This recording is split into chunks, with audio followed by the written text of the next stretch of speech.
In this module, we will look at transfers of money and dealing with client payments, having regard to the SRA account rules. Let's start with some basic terminology. Client money, money that belongs to the client and should be kept in a separate client account, subject to very specific exemptions. Non-client money or office money. All money that is not client money, i.e. it belongs to the solicitor or the practice. Generally, office money includes payment received in respect of fees or paid disbursements owed to the practice against a bill or written notification of costs incurred which has been given or sent to the client.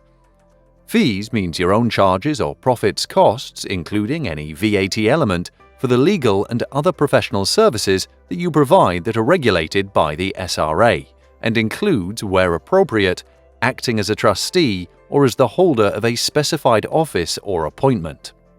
Disbursement means any costs or expenses paid or to be paid to a third party on behalf of the client or trust, including any VAT element, save for office expenses such as postage and courier fees.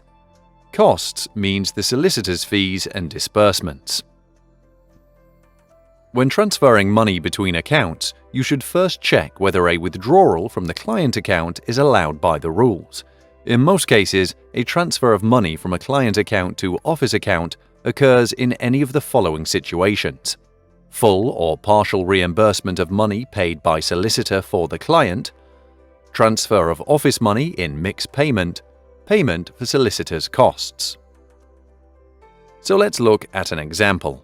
On the 14th of December, you transfer £630 from your client's account to the office account to cover disbursements incurred on behalf of your client.